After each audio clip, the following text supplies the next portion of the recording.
Hi, and welcome to the Pit Lane, a Formula One podcast where we chat about everything Formula One. Sao Paulo, Brazil, the circuit where champions are created. Who will conquer Interlagos? Will Ferrari continue their winning ways, or will Max finally bounce back? Will McLaren's car excel in Brazil, catapulting Lando into a closer title fight? I am your host, Jordan Wynn, and alongside me is my co-host, Alden Kwell. Join us as we discuss the most recent GP from Brazil and more. How are you doing today, Alden? I'm doing very well, Jordan. It's nice to talk to you. It's been a while, but I'm glad we're back. Yeah, always fun to talk about Formula One. It's been a couple weeks since the GP, so bear with us here. We'll do our best, but we will start with some news, as we always do. Gabriel Bortoleto has been named as the second Sauber driver for next year. I believe he's currently in F2, correct? And he'll get bumped up into Sauber's second seat. Alongside he jumped. Alongside Hulk. No. Good. Okay. Yeah. This is a interesting choice, I think, for Sauber. You brought up a good point. We were texting the other day that perhaps this suits Sauber's and Audi's decision making in the short term due to potential money savings. Maybe they'll splash some more money later for a different driver. He joins from McLaren, is that right? Yeah, he was in McLaren's driver academy. Correct. Okay. So they must He's have a talent. They must have, yeah. Maybe McLaren were happy to let him go.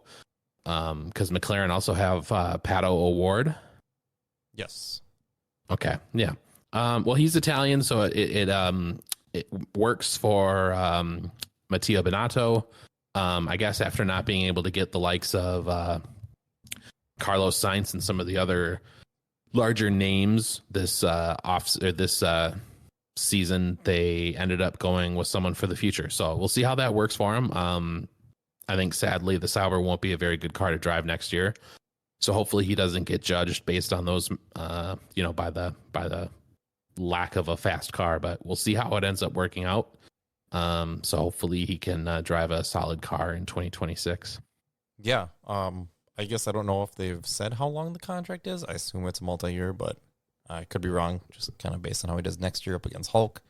But yeah, it's going to take a bit of adjusting. I don't know if he's had an FP1 session yet. I can't remember if he has or not. I know there's a few races to go, so maybe that's still up in the air. But yeah, we'll see how he does next year up against Hulkenberg. Will he be able to drive the Sauber at the post Abu Dhabi practice then? I assume so, because it's a rookie test, correct? Yeah. Since he hasn't, there's other, standard, like Alonso was in the rookie test a couple of years ago, right? When he joined Aston Martin. Oh, that's right. So I couldn't tell you exactly what the rules are behind that because they seem confusing as it is.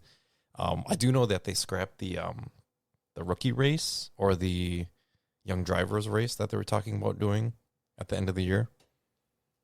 They did scrap that, so they're going to do the practice instead, or the long session or whatever, the testing sessions, as they usually do currently. So yeah, I'm not sure if he'll do it. I assume the answer is yes, but not totally sure. Okay. Well, hopefully he's able to. He's, it kind of sounds like he may not have even had an F1 session, but we'll see. Yeah. So, best of luck to him and the team.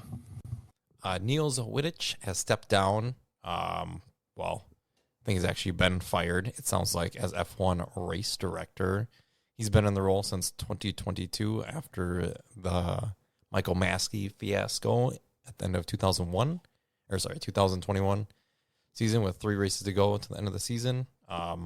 It does seem odd. I believe Christian Horner asked him if what happened, and he basically said he didn't step down. He didn't say he was fired, but he also said he didn't step down. So yeah, it does seem like an odd situation and very untimely with 3 races to go.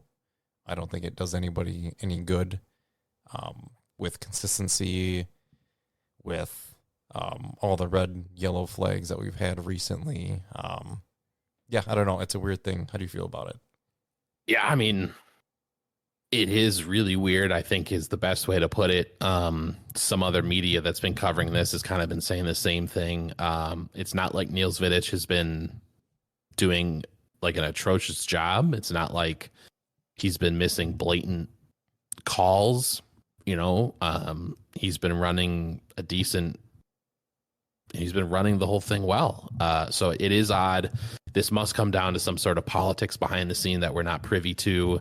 I'm sure there'll be something coming out over time, maybe in the Netflix series, maybe this upcoming weekend, as more people report to the Las Vegas race.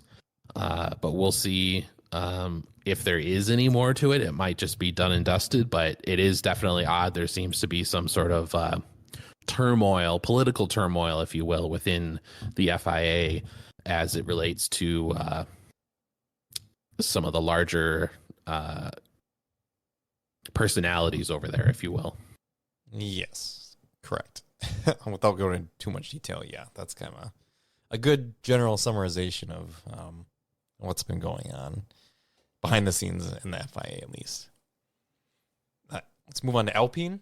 They officially announced that they will stop their engine program and they will move forward with Mercedes engines and gearboxes starting in 2026. It's an end of an era. I believe they used to be the pinnacle of F1 engines, back in the 70s or 80s. And won a couple more titles with Alonso in the 2000s. So yeah, it's a big deal. Even as recently as supplying 4 title-winning engines to Red Bull during Sebastian Vettel's reign. That's right. Yep. So yeah, sad that their program came to an end. It doesn't really come as any surprise. If you've been listening to the podcast recently, talked about the rumors that have sort of sprung up surrounding Alpine and Renault. So it's not really any surprise, like I said, that Alpine have decided to go with the Mercedes engines and gearboxes starting in 2026, like you mentioned, Jordan. But it's official. The end of the Renault engine again, if you will. Yeah. Not really a surprise that they haven't had a customer in a few years once Red Bull left them. But, and they're down on power, and that's kind of been the case since the engine freeze. So yeah, they're end of an era for Renault engines. Obviously, they'll still be around as a team as Alpine, but won't quite be the same team. No longer a works team. So that's a big blow for them. I guess the only thing that I'll say is or the only additional thing I'll say is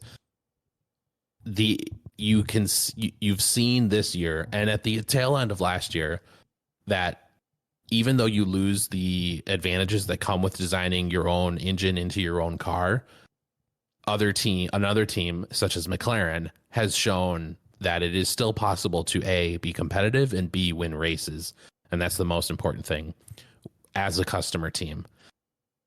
It's less likely, but it's still possible. And they can point to McLaren to show that this isn't the end of their competitiveness.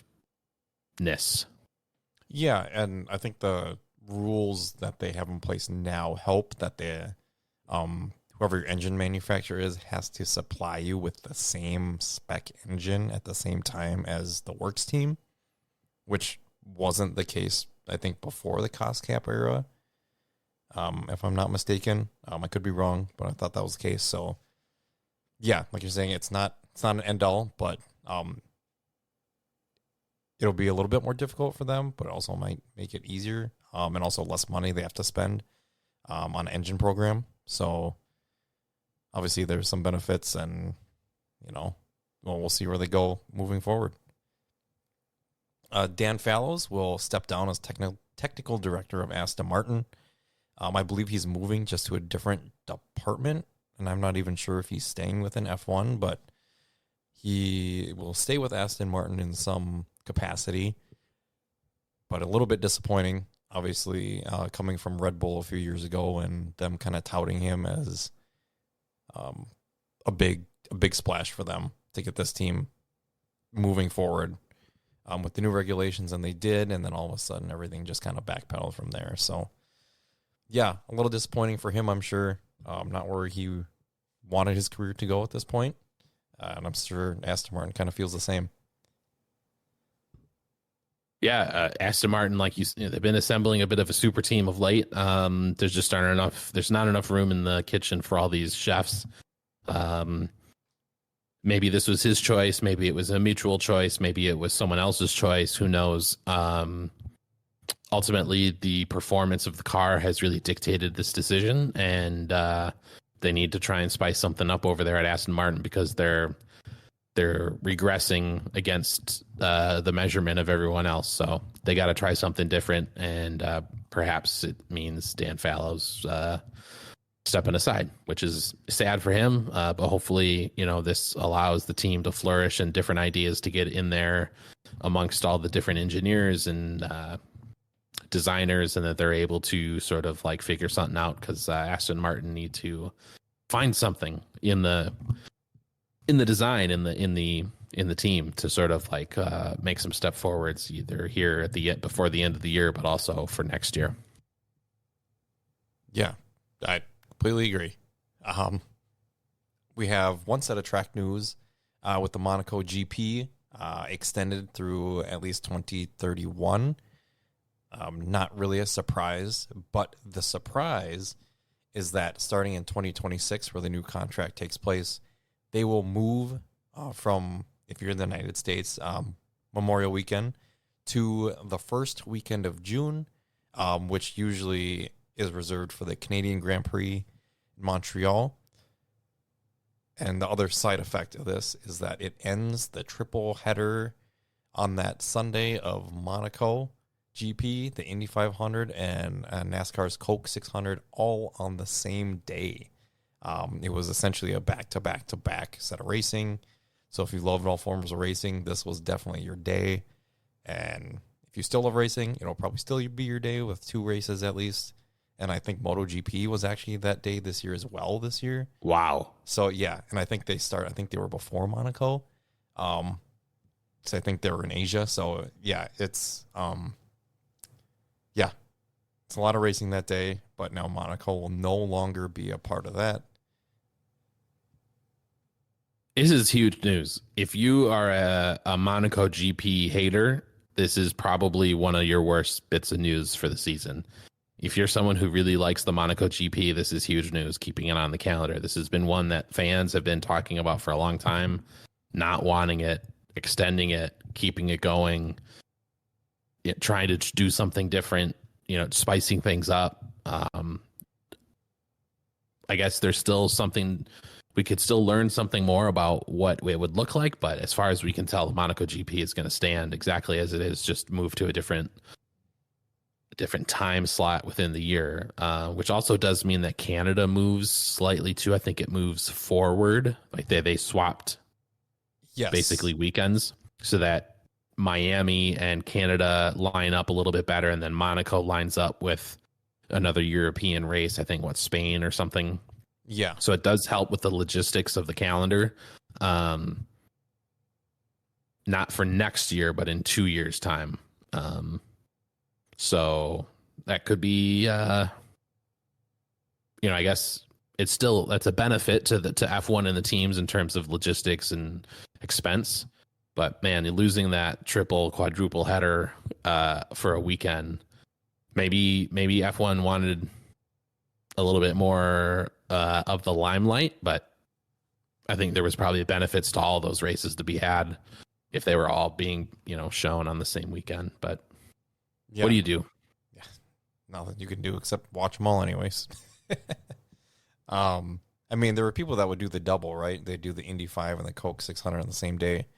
For the Americas, we've had people miss, and Alonso missed Monaco for Indy 1 year. Is that right?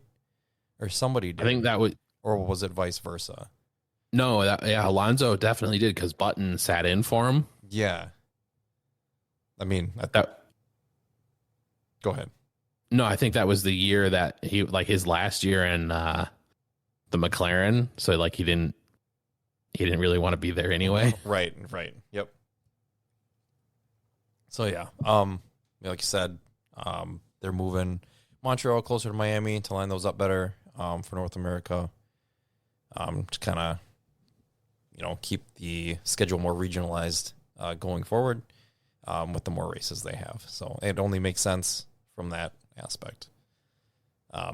Should we get on to the race weekend finally? Yeah, a lot of news this week, but let's get into the Brazil GP weekend. We'll start with practice. There's only one practice session this weekend because it's a sprint weekend. Kevin Magnussen sat out all weekend. He was sick, and Ollie Behrman substituted for him once again. Another note on that, he had never raced at this track before this weekend in any category. Oh, wow. Yes. And the entire track was resurfaced before, this weekend or this year. And in practice one, Lando was just top of the table. It was a regular dry session. This is... Go ahead. Sorry. I was just going to say, this is going to be something that we won't see for the rest of the weekend. The sun.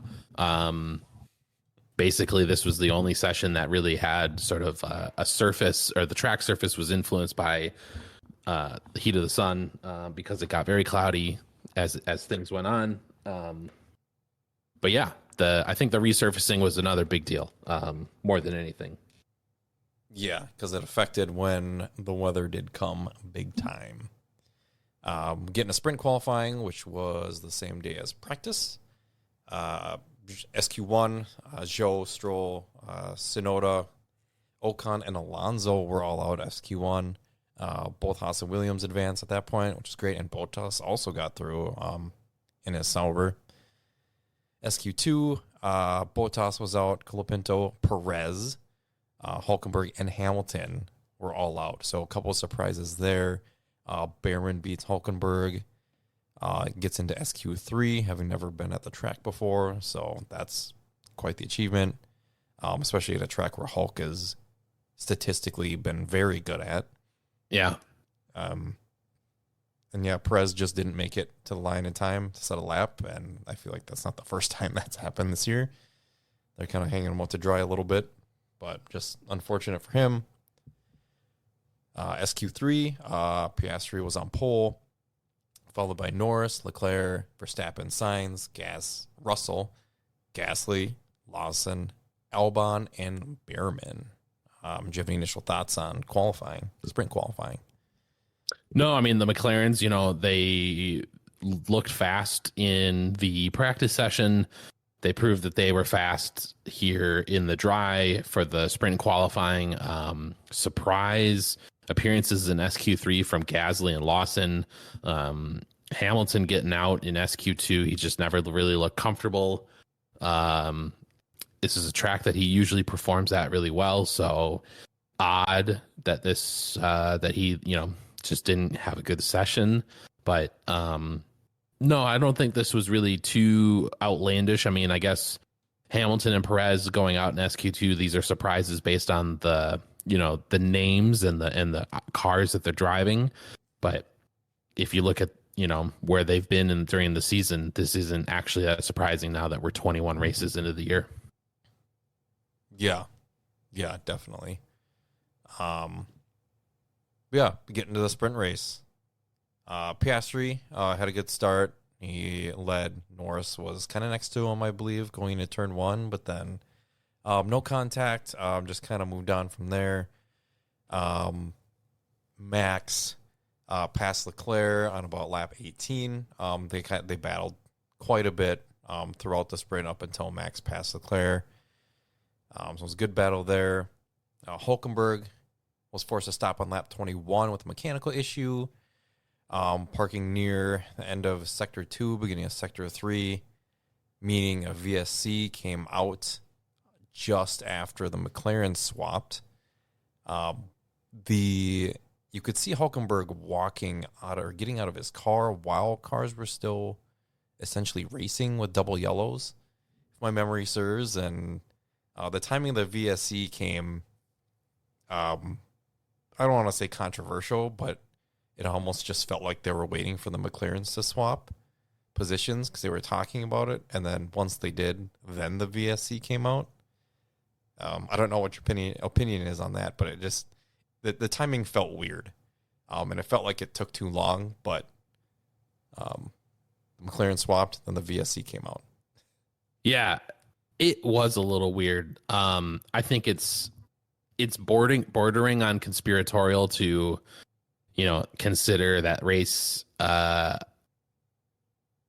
that the lead race directors would sort of make that decision based on what he heard from the teams, right? It's supposed to be unbiased, making just the most safe decisions for the marshals, the drivers, the teams, everyone. It had looked like McLaren was going to be doing this anyway. Anyone could have seen that this was going to be the case. But I think the thing that was the most surprising was how long it took once we saw Hulkenberg's car like having the issue, that they didn't just immediately do it, right? Like they continued to wait, they continued to go around, drive. It was almost a whole lap before like they really swapped, did anything. Yeah, like a second the TV started showing that someone should have been on the horn over there at McLaren saying, do it now, do it right now. Like Piastri, just stop going fast.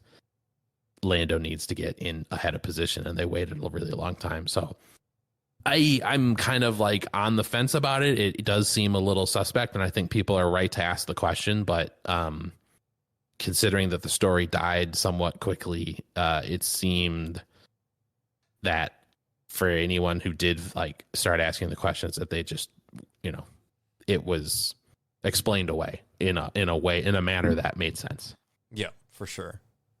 No, I agree. But the VSC just took a real long time, and it felt like it was like the Bottas situation when I forget what track that was at, or which GP, where Bottas was at like the end of a straightaway, and you can see him getting out of the car and walking out, and cars, turning, like right where his car is essentially. And it's just like, man, why is this taking so long for the safety car to come out, or VSC? It was strange, but the race effectively ended at that point. But Max also received a 5-second penalty after the sprint for failing to stay above the minimum time set during the VSC. So he lost 2 positions or a position? I think he lost 1 position. He ended up giving back the position to Leclerc. Position. Yeah. Okay. So it was Lando, Piastri, Leclerc, Max. Okay. So then Lando ends up making 3 points then, or 4 points? 4 points? 4 points on Max the Drivers' Championship. Got 8 for winning to Max's 4, which inched him a little bit closer at that point. Let's get into qualifying. Qualifying was supposed to be later that day after the sprint race, and it did not happen, as it just torrential rain. It was really dark there. Clouds rolled in fast. Fans stayed there as long as they could until they mentioned that qualifying would be delayed until Sunday morning, taking place at 7:30 a.m. local time. They were trying to get the race in, the qualifying and race in before weather, or really bad weather, came in on Sunday. So they moved everything forward quite a bit. At least I think the race was like 2 hours sooner than it was supposed to be. Yeah. And then they need, I think the legality or in the rules is they need a 4-hour window at least between qualifying and the race. So that's why I started at 7:30. But yeah, it was kind of crazy. Yeah, it was. Rain, Q1. We had Zhou going out, Hulkenberg going out, Colapinto crashed. Only Behrman was out, and Lewis Hamilton was out. All on SQ1. Norris escaped. Q1 finishing 15th, so 1 position ahead of the cutoff. And yeah, Hamilton was very frustrated by the car. Not great for his last race or his last qualifying in Brazil with his Mercedes. Yeah. Absolutely bonkers conditions. I think a lot of the drivers were probably, ready to go on Saturday, just both mentally and physically. And then to have the whole session turned upside down by coming in at 7:30 in the morning, I'm sure it sort of like changes drivers' routines. They're used to a very specific thing on Sunday. And you have your pre-qualifying routine, maybe you have your pre-race routine. What do you do if it's both on Sunday? Some of them are, I'm sure all of them are superstitious to an extent. How does this impact both the team, what you're doing as a driver? And on top of this, it's raining, and on top of it, it's just a crazy weekend. It's a triple header. You've been going back to Europe, you've been coming back to America. Absolutely crazy. Hamilton was like very frustrated with his car, and it almost felt like he was frustrated with the team. He's getting a little bit more brave with what he's saying on the radio, and maybe things are just starting to boil over a little bit. And I'm sure it's because he's just unhappy with his inability to compete, but feel bad for him. Norris got really close there. He almost got knocked out, but he made it to the Q2 session. So yeah, all in all, no surprise by folks going out except for Hamilton. Yeah, well, I feel like Hulkenberg is probably a little bit of surprise just based on his track. He's been on pole there. Obviously different time in his career, but going well around there, and in a Haas that usually actually does well in the wet conditions as well. Probably a little bit disappointing. Q2, Gasly was out, Sainz was out, Perez, Verstappen went out, and so did Bottas. We had a couple red flags. Sainz brought one out with the red flag at turn 2, but I believe he kept going. Right? Or am I thinking of a different time?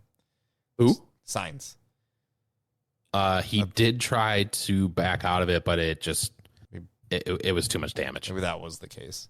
And then Stroll also crashed at turn 3 with about a minute 30 left. That brought out a yellow flag, but then ultimately led to a red flag. A lot of drivers were going out and caught out at that point and couldn't improve their times as they had to go through the yellow flag, or obviously the red flag stopped the session. So on their last runs. So yeah, the big surprise, Max out, and he was also serving a 5-place grid penalty for the race because I believe engine change. So yeah, huge for the championship there. Another huge crazy session. No, you nailed it on the head. Crazy session, and it's at this point in the weekend where you think Lando, the stars are aligning for him. He gets first place in the sprint, with the VSC swap shenanigans. Max gets a penalty. He gains 4 points. It's not perfect, but it's keeping him in the picture. Norris escapes Q1 just barely. He's into Q2. Verstappen's out in Q2. He's got the 5-place penalty. This is like exactly what Norris needs, right? Verstappen to get stuck in a bunch of traffic on a wet weekend. Maybe Norris is good in the wet. That he's going to be able to drive the car well. This is sort of like exactly what he needs for a weekend in Brazil, right? He can gain the momentum into the break and then come back in Las Vegas. But this is all of a sudden when things start to turn, and maybe the luck is starting to run out. Yeah, it did feel like at this point that Norris was fully in the title fight. If like you're saying, if he wins the race here, maybe Max comes back, finishes, 5th or 6th, maybe 4th if he's lucky. Yeah, it did feel like that this was Norris's time to really get his way back and have some championship chatter. Get into Q3 though. Alonso crashed, which is a little bit of surprise. Caused another red flag. Albon also destroyed his Williams, with caused another red flag. So that's 2 Williams, I believe, with crashes in Brazil, just on qualifying alone. We know they've had a number of those this year with Sargent and Albon as well. So yeah, more red flags. However, in the end, Norris ends up qualifying on pole, which is best case scenario, obviously, for him. Russell ends up second. Tsunoda with a huge qualifying in third. Ocon, who, I mean, to his credit, always does well in the wet, fourth. Lawson fifth, also huge. Leclerc, Albon, Piastri, Alonso, and Stroll. Like your comments, who pays for all the crashes during the wet sessions? Are teams forced to pony up? Are you asking for my opinion, or yeah? No, I think just in a general question, right? Like F1 is forcing them to go out. Like you look at the Albon, Alonso, and Stroll all got into Q3, and not a single one of them finished the session. Stroll didn't even participate because he crashed out in Q2. This is a unique situation. I think Brazil is, it rains there a lot, but in situations like this where they're forced to go out there, is there any sort of like compensation or rebate? Nope. They're just forced to go out there in dangerous conditions and, race as hard as they can to qualify. And it just feels like, I feel like this is going to be one of those situations where teams are, I don't know. It's tough, but if I was a team principal and my drivers crashed out like in situations like this, I would want something. I don't know what percentage it's just absurd. I feel like in this case, maybe they account for, because there's going to be a handful of wet races every year, right? So the percentages of, drivers crashing in the wet goes up. So maybe they have to build that into their cost cap allocation or something, which, is hard to do, whatever. Obviously, things change as you go out through the season. If you have less crashes early on, you're probably spending more on upgrades or this and that. So yeah, I don't know. I don't know what the answer is. But I feel like in the case of what last year at Las Vegas, where we had like the drain cover, I believe, in my opinion, Ferrari should have not had to pay for any of that. Because that's a track issue. Like in a way that's, yeah, you can kind of compare the two, but this is like something completely out of their control. Could you have maybe Carlos shouldn't have drove over the, drain cover or whatever it was, but that's not fair. It's on the track, right? Right. So, yeah, in that case, I feel like at the wet sessions, I feel like they should build it in to their budget, but at the same time, yeah, I can see maybe getting some sort of percentages if the conditions are this bad. You have a really wet, or you have a resurfaced track, so it's inherently slipperier already, and then it rains, it's slicker. So, yeah. I guess like for me, if the cost cap is going to play such a large role as it has over the last couple of years, that teams who are more strict budgets, such as Williams and some of the other ones, who find themselves in situations like this where their cars have been wrecked, could end up deciding that it's not beneficial for them to race for qualifying. And that goes against sort of the competitive spirit of the sport. And it's bad. It's worse for F1 as a whole if you have teams that are making those decisions. So if you have a situation where a qualifying session is determined wet because they're making that determination, and that's what allows the teams to use wet tires, that it triggers a clause within the agreement that says any crash, that occurs in the session is, deductible from your overall cost cap, because then the teams are incentivized to ask their drivers to, continue to qualify as if it was dry. But if it's wet, they could be like, oh, hey, Albon, we don't really have the money to fix your car if you crash. So like, just could do one lap and bring it in. And like, if you're a Williams fan in Brazil, you don't want that. That's not what you bought. That's not what you paid hundreds of dollars to see. And I just feel like there's creative ways to allow for more leeway here. I don't know. And I'm just thinking out loud, but no, I get it. I fully understand where you're coming from. And I think part of it, I think the point of the cost cap is to get everybody at the maximum budget, right? Hopefully, and I know some teams aren't there yet. Like you're saying, Williams, definitely Sauber at this point are not. So that's part of the debacle where I think they need to work their way up to be able to spend the maximum with the cost cap allocation if possible. And that might, I don't know, I don't want to say fix the issue because then everybody else is in the same scenario, if that makes sense. Right.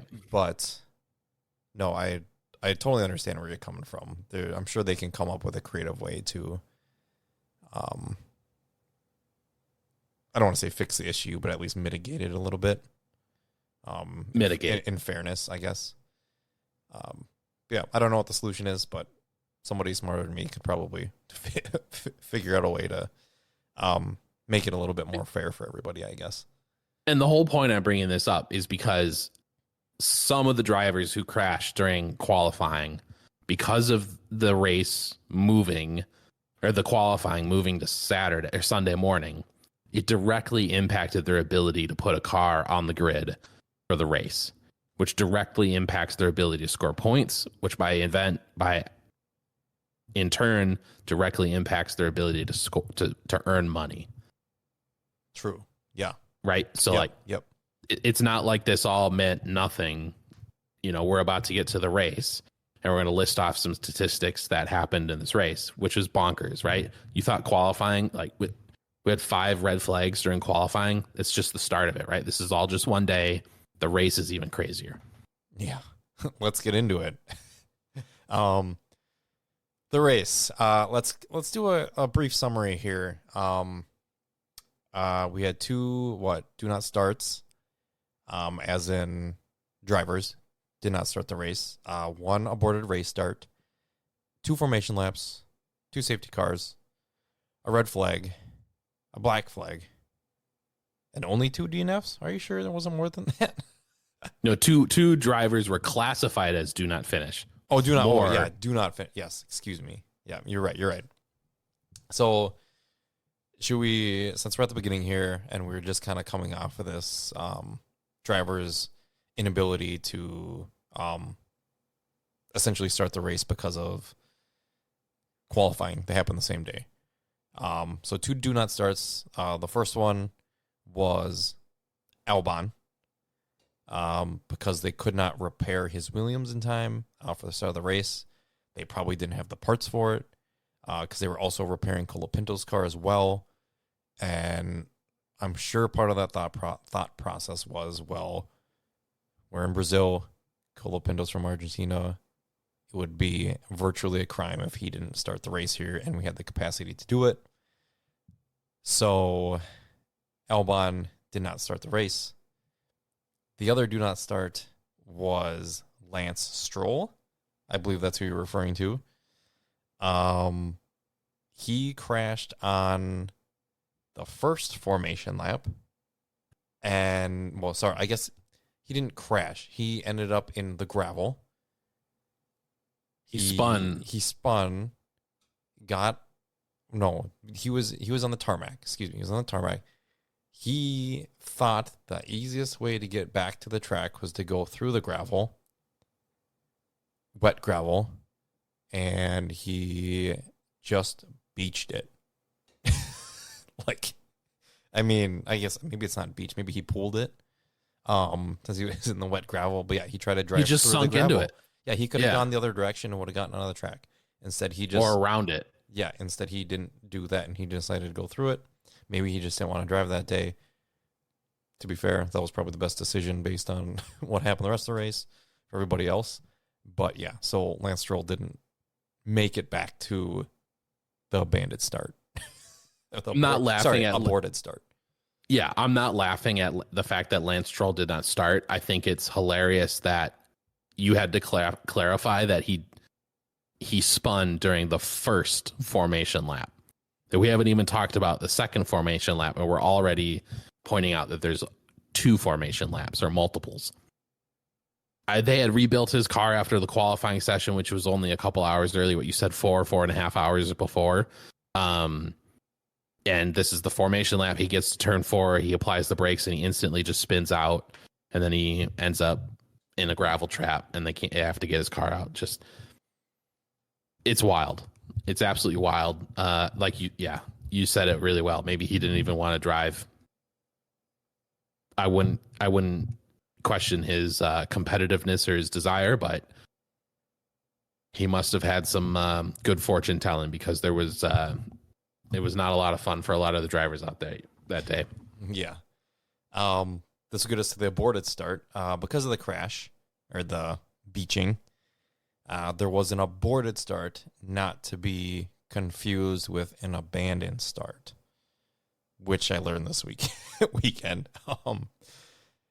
So the aborted race start means what? We need to stay in our grid positions, and we don't go back to the grid or back to pit lane. And what ended up happening was the lights were yellow. I believe not red, but yellow. Blinking yellow at the start-finish line. Lando goes. So does a couple cars behind him. Some of the race engineers are telling, I can't remember who, some of their drivers were being told to stay, because I know Max's was one of them. I think Max knew to stay because it was a boarded start, not an abandoned start. I don't know. It was a whole thing. Everybody ends up going. I think a couple of drivers got fined, I believe is what it was. Norris ends up getting fined after the race. Russell ends up getting fined after the race, I think, as well. Yeah. And the teams, did the teams get fined as well? I don't think so. Okay. Because it's not on them to tell them to, like, they should know the difference between a board and an abandoned start, I guess, based on the lights. I'm not sure. I think that's the ruling behind it. But yeah, it was weird. It was a whole situation that we're all thinking, oh, there might be penalties for Norris and Russell during the race because of what happened. Nobody really knew. But yeah, just later after the race, they quote unquote investigated and gave fines instead of in race penalties. But it also, like, the question about whether this would impact the race, what really happened was bogging down the entire first laps once the race did get going, because there was just so much confusion. Yeah. Yep. Yeah. It was, yeah, I don't know. It was, I mean, I was confused too, right? Like, I don't know what time that there was an aborted race start that I can remember for me watching. That doesn't mean it didn't happen. But yeah, it was a unique circumstance, definitely. Yep. People have been out of place, and they've done certain things where they've ended up doing a second formation lap, but it's all seemed rather coherent. And this one just seemed like there was a lot of confusion for so many of the drivers. Like, not just one or two, but a lot of them were really confused. Yep. Guess they got to brush up on the handbook. So yeah, I think everyone will after that. That's a good point, Jordan. Yeah, for sure. Just in case. So we also had 2 formation laps because of this. So how do we want to go about this? I don't even know where to begin. Should we just kind of go down the line here and discuss the drivers' races? Yeah, it was a weird race. It's a good question. Obviously, like, Stroll and Albon are not on the grid for the start, but the first few laps after we finally go through all this, the first few laps go off without a hitch. It's wet. It is raining a little bit, but the race gets going and people are driving. There's a lot that happens during this race. I think it's probably good to just start talking about the finishing order and then just filling in the gaps as drivers and what happens goes on. Sounds good to me. Well, in that case, well, let's start with Red Bull. Max, like we said, took a 5 grid penalty for using a new engine component, new ICE in his allocation, and he started 17th. And at the end of lap 1, he was 11th. He dominated this race. If you look back at it, it was maybe one of the best performances he has had in a race, considering conditions and where he started, to really solidify, I don't want to say his place in F1 history, but I mean, this is going to make him a 3-time champion or 4-time. He ends up winning the race by 20 seconds, 19 seconds, setting fastest lap after fastest lap after fastest lap at the end of the race, probably the last 8 or 9 laps just to prove a point, it felt like. He did benefit from a safety car. He did not, or was it red flag? From the weather. The rain got really bad, and there were some drivers that were calling for a red flag. Some were like, no, it's fine. We should be able to get through the phase of the wet, and then the rain won't be as heavy, and we'll be able to get through it. Instead, the red flag came out after a number of drivers had pitted.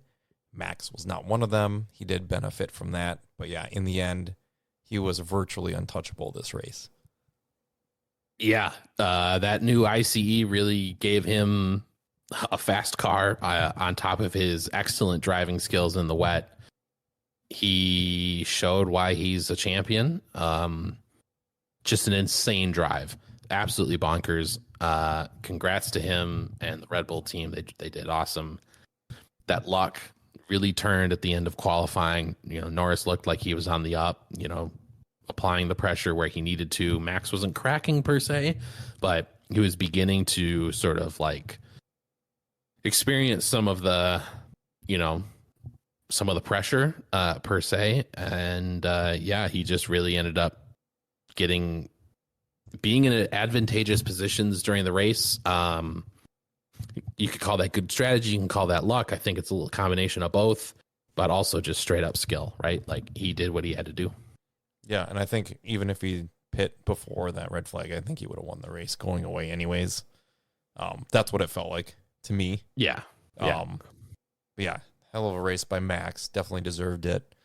And him winning the race extends his championship lead, but we'll get to that a little bit later. Should we get to his teammate? Sergio Perez. Yeah, he has a track record of not doing well in the rain. In qualifying or in races, he spun out on the opening lap. He was, essentially at that point, last place at the start of lap 2 and just couldn't quite recover, ends up P11. Bring us to the next team. They had a double podium this weekend. What? Who? Double podium. Let's talk. Alpine. Alpine with a double podium. Esteban Ocon was P2. He benefited after the red flag as well, if I remember correctly. Yes. Yeah. No, you got that right. He led quite a bit of the race after Russell pitted for new tires as well. Kept the lead after restart. Lost it on the second restart. He was actually holding Max back after one of the yellow flags. It was actually very impressive that he was holding him off. That Alpine was quick. He was getting great exits, getting out of the main straightaway, and down the Senna S's. It was, I thought if that thing stayed that way, he might win the race based on what he was doing. But yeah, the second restart of the yellow flags, Max got him. But yeah, he had a great drive. Ocon's been great in the wet. He deserved it. Deserved a P2. Absolutely crazy situation that Alpine found themselves in. They made the right strategy calls and kept their cars out when it looked like the rain was getting heavier. And it led to Ocon and Gasly getting podiums. Just, yeah, like you mentioned, absolutely great analysis there, Jordan. Ocon was like just holding off Max. Like he was driving that car well in the wet, under pressure. He was leading, like not just weirdly leading the race. These were on restarts. You know, the field was all bunched up and he was out in front. So kudos to him. Kudos to Alpine. Great weekend for them both. And then, yeah, I guess this brings us into Gasly, who also had a great race. Yeah. Yeah, him and Ocon, Gasly ends up P3. Very similar scenario to Ocon, although he wasn't leading, but still ends up P3.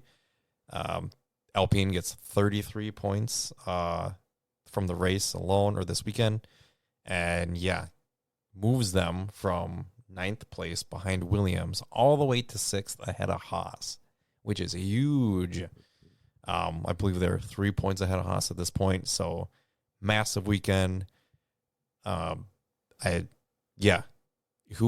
would have thought at the beginning of the year, if you go back to our earlier podcast, just ragging on Alpine and how bad they were, you know, over the weight limit of their cars, how, you know, their team is in shambles. They're firing people left and right, replacing people within the team, and leadership was all over the place. And all of a sudden, they find themselves in P6 essentially after one race. So, like saying, kudos to them. Huge weekend for them. Yeah. Mercedes, Russell ends up P4. He did take the lead of the race from Lando on the opening lap. He led the race up until they pitted him for new tires, lap 29. But a good weekend for him in the Mercedes. They're still kind of just in no man land in the Constructors' Championship, but overall ends up a pretty good weekend for Russell. I'm not sure if you have a lot to go on that. No, I mean, Russell has these really quiet, sneaky, good races, right? Like kind of on the podium, just outside the podium, just racking up serious points, right? He's doing well over there at Mercedes. He seems to have settled into the team, drives the car better than Lewis at times, and earning his keep, that's for sure. Yeah, definitely. I agree. He does have a lot of quiet, like, good weekends that are very under the radar, especially when Hamilton doesn't. Yeah, Russell's usually the one picking up the pieces for them, it feels like. Hamilton, P10, tough weekend, all around. Car was tough for him to drive all weekend, complained a lot about the setup and the balance. Just one of those weekends he's had all year long, it feels like. Very up and down Mercedes team, both drivers. But yeah, tough weekend for him. He got 1 point, though. He did. But he's now behind Russell, I believe, in the driver standings by 2 points. So I doubt he cares, but yeah. I don't think he does either. He's ready to move on to the next team. Ferrari, Leclerc with a P5. He was running 4th up until he nearly lost it, and it turned 4. Russell passed him and kept the position on the rest of the race. Ferrari kind of no man's land this weekend by their standards after a few really good weekends in a row. Carlos Sainz with the DNF crashed on lap 39, which brought out the second safety car. So he had a tough weekend with a couple crashes as well. Yeah, kind of felt like maybe Ferrari would have a solid weekend again. You mentioned that they had some solid performances in the 2 previous weekends. I feel like if Brazil had been dry, that maybe they would have been more competitive. Sainz had a couple bad, untimely crashes, but Leclerc, again, Russell and Leclerc are just racking up serious points, man, showing that they deserve to be in their teams.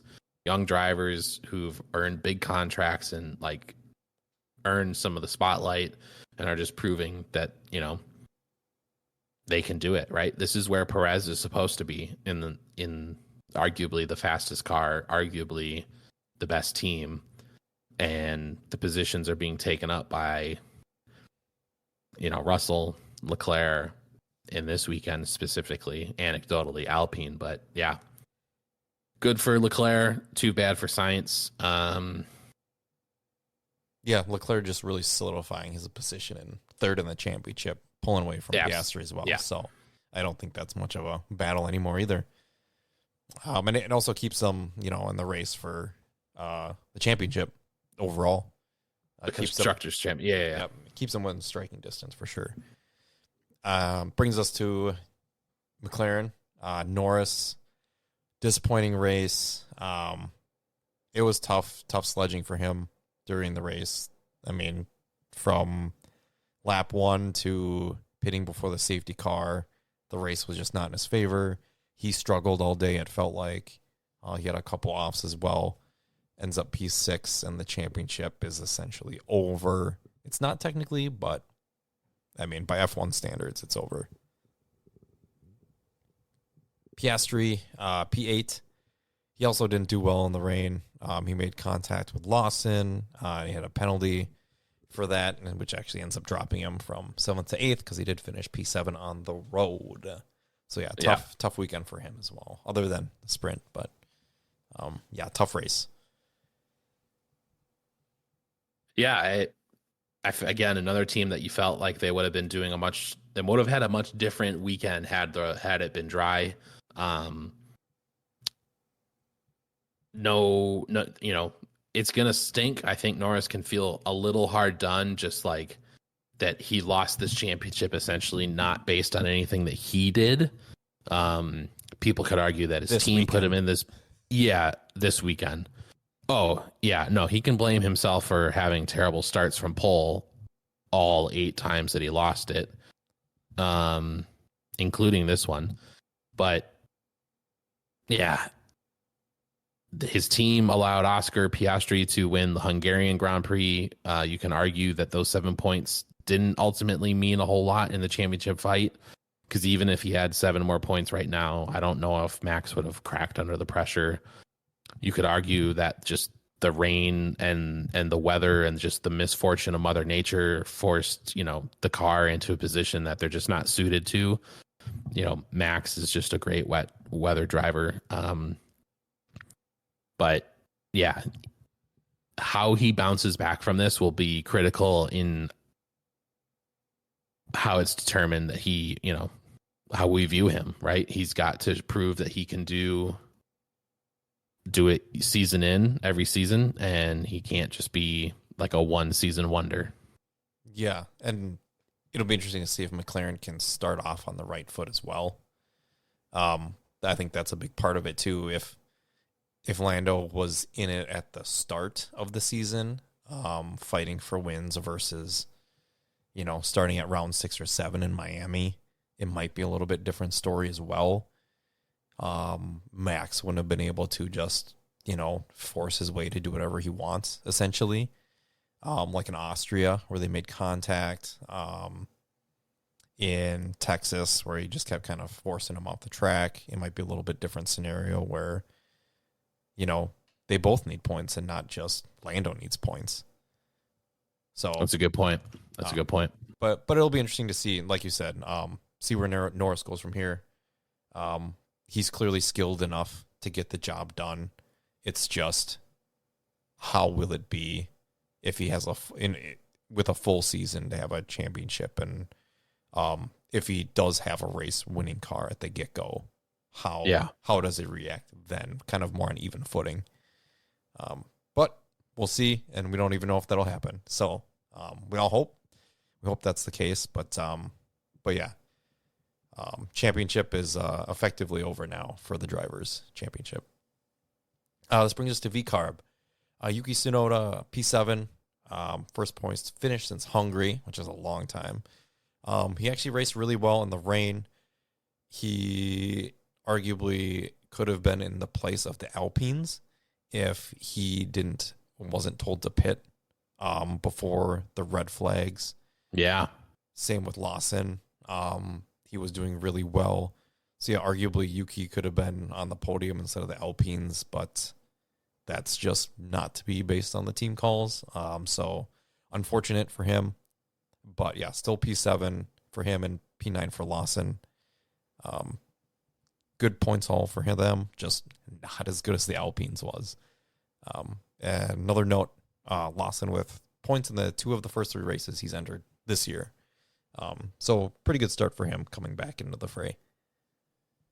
Yeah, both of these drivers had great weekends. I think if you had asked them at the beginning of the weekend, hey, if you want a P7 and a P9, they would have said absolutely. Little did they know that another team that was behind them in the standings would leapfrog them because they got P2 and P3. But that's this is F1, right? Sometimes it happens to you, and sometimes it happens to someone else, and you're just like, ugh, tough. But Yuki had a great weekend. He'd been struggling the last couple weekends, going as far back as Monza.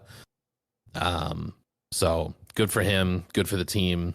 Happy to see them do well. Brings us to Haas. Oliver Behrman filling in for K-Mag. P12, solid drive, all things considered. He had never driven this track on a race weekend. I think I saw the comments was he didn't even drive it in the simulator. The only thing he had driven on was the F1 game. So really? That's what I'd read. I don't know if it's true, but that's what I had read. Oh my goodness. Yeah, so a little crazy, but solid drive, all things considered again. And never driven an F1 car in the rain either. He did want it sounds like he lobbied for the race director to neutralize the race with the red flag during the heaviest period of rain, which did end up happening. So yeah, P12, I mean, a couple offs, but it's a tough environment to come in.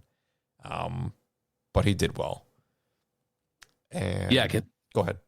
He just missed out on some points. He was battling with Perez in front of him. He was battling with, the Saubers behind him. Ultimately, I think he can hold his head up high.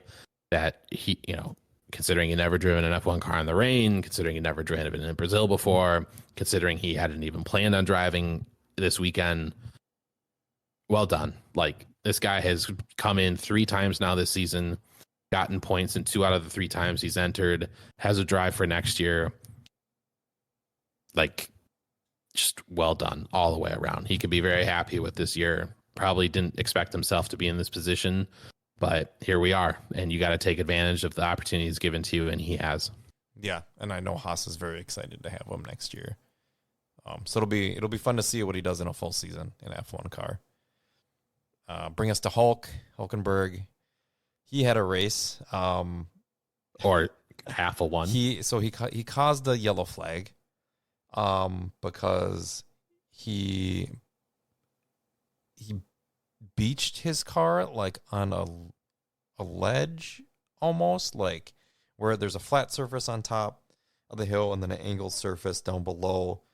And I can't remember if he spun up there or how he ended up there, but he was teetering on this ledge of a road.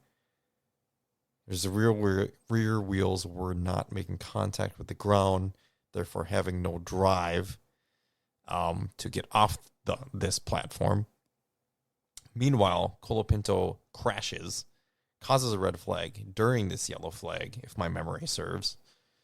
And the marshals go to Hulkenberg's car, essentially lift his front wing up, and so his rear wheels get back down on the ground and he can start going again. Then there was a red flag from Colapinto, and he learns that he gets disqualified during the red flag because the marshals touched his car, essentially, and received assistance for him to get going again. It was a really weird scenario. Yeah. Because during the broadcast, we did not see the marshals get him out of the situation that he was in. Right. I think I texted you. I'm like, what the heck? How did he get out? Yeah. Like, he hydroplaned into turn 1, went off, barely stopped, kind of spun around a little bit. Like you mentioned, he got hung up on like the drainage covers that were like that are level with the earth, but the whole thing is on a hillside. So like he's like at an angle, but like part of his car is wedged up on these drain covers. It's almost like a curb, if you will, like the Formula One curbs we see on the corners. Yeah. And then we see the crash, right? Because the broadcast switches to the crash of Colapinto. And the next thing we know, we see like, and this is like 5 minutes or so, we see Hulkenberg getting off, and it's like, oh, all right, well, there he goes. And then all of a sudden, like during the broadcast, they're like, yeah, Hulkenberg's been showing the black flag. I was like, wait, what? This is insane. Like our drivers are never showing black flags. This is like this is only like the second one this decade. Yeah. Kind of a weird, infrequent thing. And like you mentioned, he just like was there. And then all of a sudden they're like, yeah, you're not going back out there, buddy. And he didn't go back out there. That was the end of his weekend. So yeah, super weird scenario, but yeah, disqualification, like you said, is the first one that's happened in years. A black flag. We've had other drivers disqualify. Yeah, correct. Black flag. Yeah. Just crazy stuff.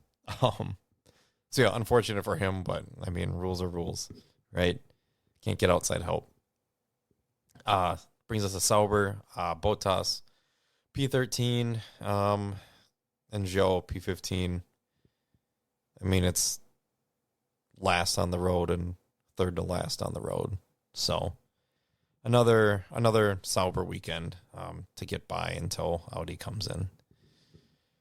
Aston Martin, Alonso. Well, I will say this about it. Both of their drivers finished the race, which is something that not many of the other teams out there this weekend could have said. True. All weekend. Yeah, that's very true. For two drivers who will not be there next year, knowing that they have not going to be there next year, I would say that is not an achievement per se, but something to be proud of as a whole team. Yes. I would agree with that. Brings us to Aston Martin. Alonso P14 struggled all weekend. He missed the press conference in Brazil because he had an illness, so he came into Brazil late, crashed in qualifying, complained about back pain. I think he also did complain about it in Mexico. Is that right? He's just been having not the best week and a half. So yeah, unfortunate for him. And Stroll, even more unfortunate. We talked about him and his do not start and how he beached his car in the gravel pit by trying to drive through it before the race started. Yeah. Good on Alonso for finishing the race. That guy's a trooper. He's proven it. He doesn't owe it to anyone to prove that he can still do it, but he does. For being one of the only drivers that's older than us out on the grid, the pain, the long season, the 24 races is starting to show its rear its ugly head around him. But he finished again, something that not a lot of the other drivers can say that they did this weekend.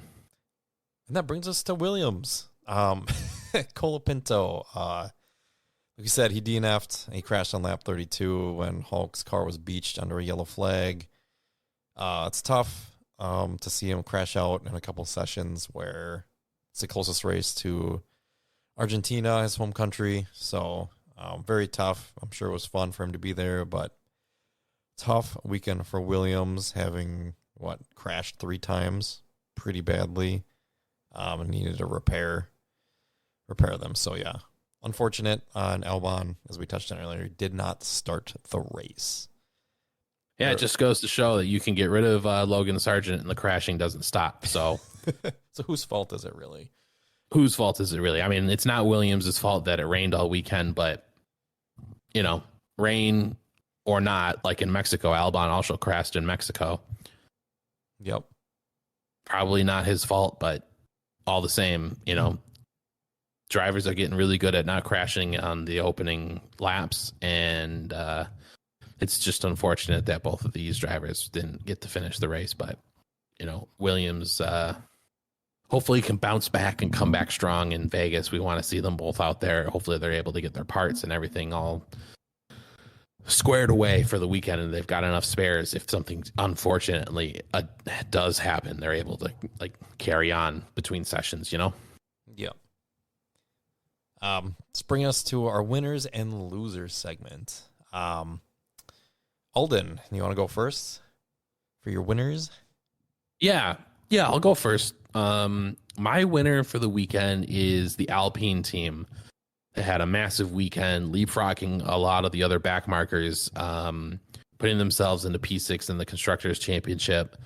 I think for a team that's had some news that has sort of probably dampened the mood or the morale over at the team with losing their own engine, having drivers that haven't really performed the way that they thought, getting a new driver for next year. This is, overall just a massive achievement for them. Did they find themselves in an advantageous position? Yes. Did they make the right strategy calls? Even though they gambled, they did. They gambled and it paid off. And it goes to show that you can make some, difficult decisions and some perhaps risky decisions, and it can pay off, and it did. So kudos to them. Kudos to the team. Get through a weekend like this, and they came out with 2 pretty big trophies. So good for them. What about you, Jordan? Who's your winner? I had Max, just to put all the championship talk up, to finish that off. He's gonna win the championship. He can do it as soon as Las Vegas. Yeah, it's over. So Max will be 4-time champion, and I mean, that's huge in the history books. He'll equal Vettel, and also be consecutive, just like Vettel was. So yeah, it's pretty remarkable. They also had the best car for the majority of the year, but he's also the best driver right now, and he has been for the past few years, definitely. So much deserved, and Max is my winner. And we're getting to losers. This is basically the opposite of your winner. I was debating saying Haas or V-Carb just based on the Alpine scenario, but I'm going on Williams for a couple of reasons as my loser. One is they crashed a lot this weekend and had a real bad weekend. They struggled all weekend. Lots of money going to be tied up in getting these cars fixed. They're probably going to have to go back to old specs, which isn't going to help them trying to gain some points.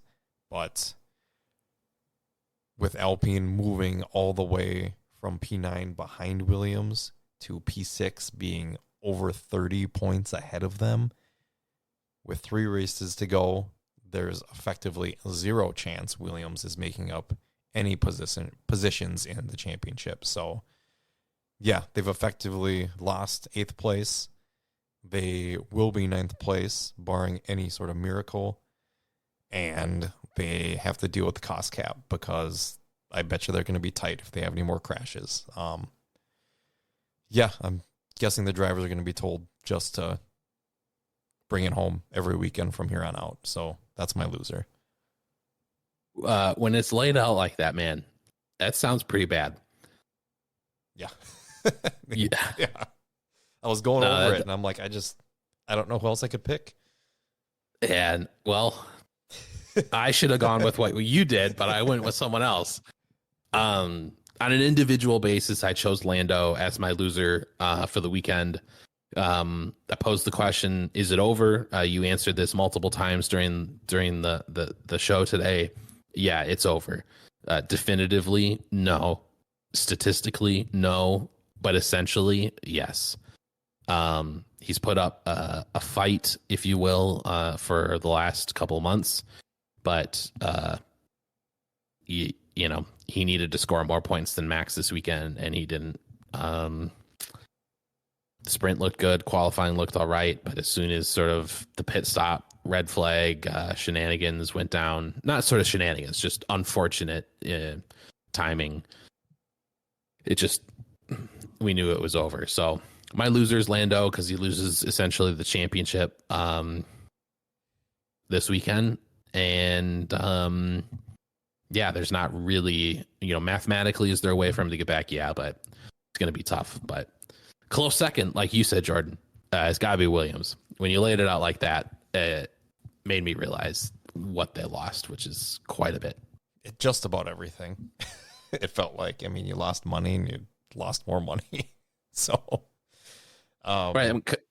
They essentially say that each position is worth 10, 15, or $20 million or something in the Constructors' Championship. So huge swings for Alpine, obviously gaining so many, but also a big loss for Williams.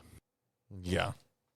But yeah, I'd also agree with your Lando point. I mean, effectively, it's the opposite of my winner, right? So we kind of just back to back that one there.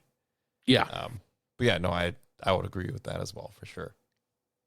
But yeah, this will bring us to this weekend, the start of another triple header to finish the season off. We got Las Vegas coming up this weekend, Qatar the weekend after that, and we'll finish in Abu Dhabi. There's still the Constructors' Championship to be had if we want to go over that quick.